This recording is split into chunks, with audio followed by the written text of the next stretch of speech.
बराबरी हाँ बराबरी मजा लेकिन कुल नहीं देखा ना बाबू चीज बात कुछ नहीं देखा पार बता नहीं देंगे कुछ नहीं। मैंने सोचा संबंध को स्ट्रेटजी तो अच्छी है लेकिन मेरी लड़की भगवान बुद्ध की 5-7 साल की उम्र से जा रही है और भगवान बुद्ध के शीलों का पालन करती है।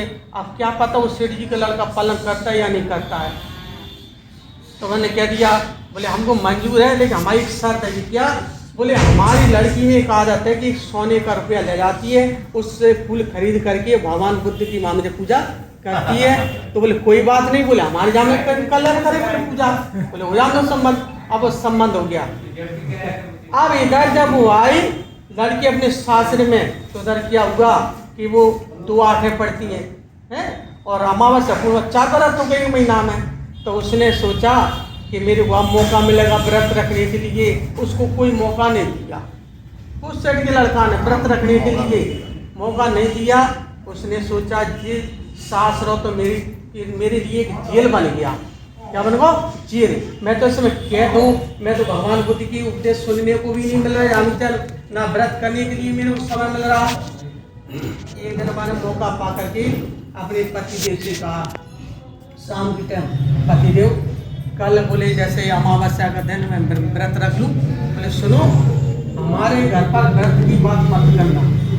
माँ ने सोचा कि व्रत रखेगी तो मेरे को भी इसके साथ शीलों का पालन करना पड़ेगा। तो चरित्रहीन आदमी होता है वो शीलों का पालन नहीं करता है। ठीक है तो माँ ने सोचा कि जिस शीलों का पालन करेगी तो मेरे को इससे अलग रहना पड़ेगा। कौन से महिला से। तो बोले मेरे को भी साथ शीलों का पालन करना पड़ेगा। गरीब आदमी है बहुत पत्नी में व्रत करेगी तो आदमी नहीं करेगा वो साथ में अच्छा वो बात के साथ दूसरा कर्म नहीं कर पाएगा।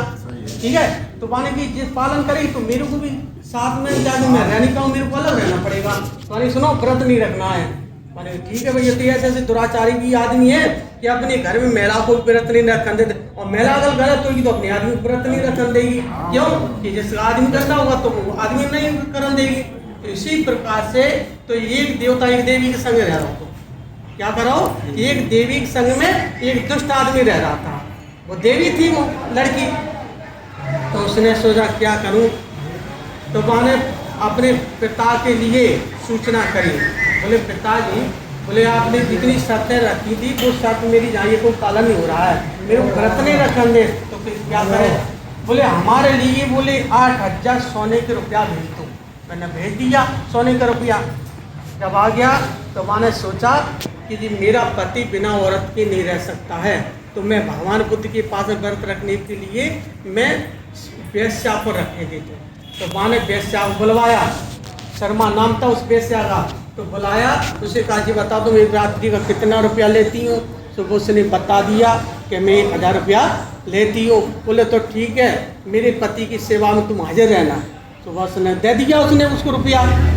अब वो आई। अब वो भगवान बुद्ध के पास में जाति सभा चल रहा था।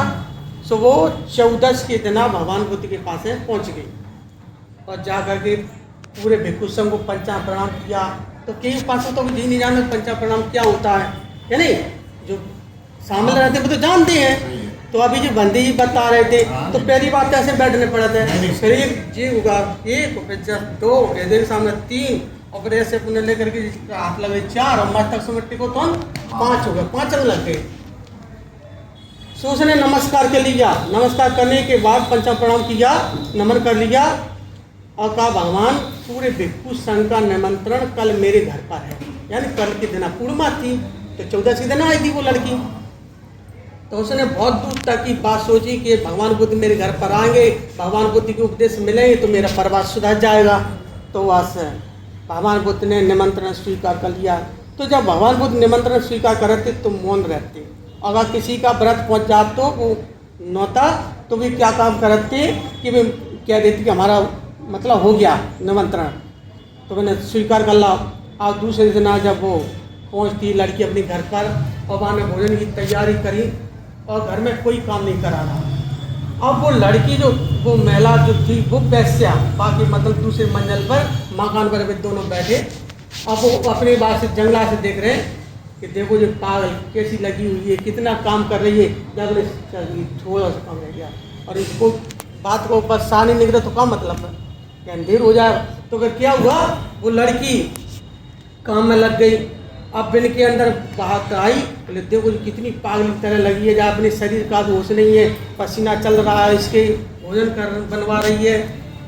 अब बात के मन में घृणा का आती है वेश्या के कि मैं अभी इसके साथ में बोले पत्नी की तरह रही, और ये वो बाकी आदमी के साथ में। अब बोले अब जी आ चुकी है तो अब मेरा यहाँ से जाना होगा, है तो मैं ऐसा क्यों ना करूँ कि इसके साथ में गलत व्यवहार कर दूँ।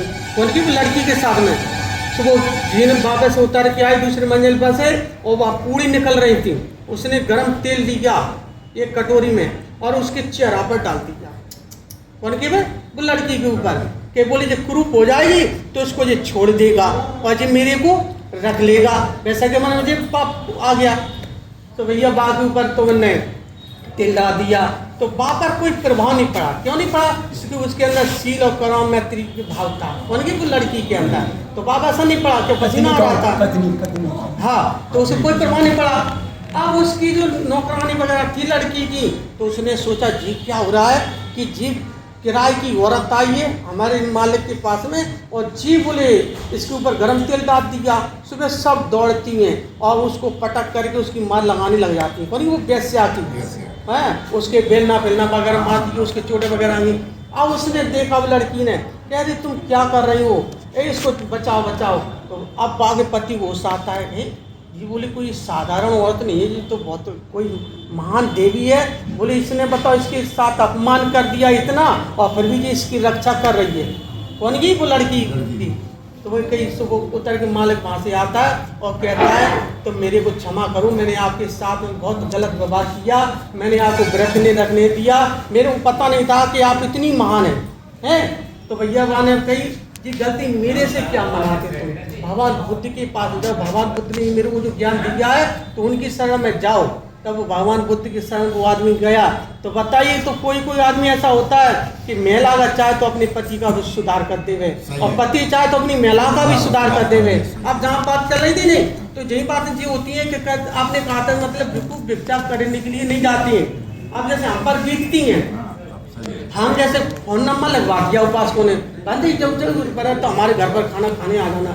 अब घर पर तो मोबाइल नहीं रख रहे, मोबाइल घर पर छुड़े आए, महिला क्या नहीं है घर पर भी नहीं है, तो बागबान आदमी ले दिया, एक बार छोड़ा दूसरा फोन करता हो, फिर कह रहे बोले अब हमारे घर पर व्यवस्था नहीं है, बताओ क्या है हो जाना ना होता है। तो जिसकी अंदर श्रद्धा नहीं है वो कभी दान नहीं कर सकता है, मतलब श्रद्धा होना चाहिए।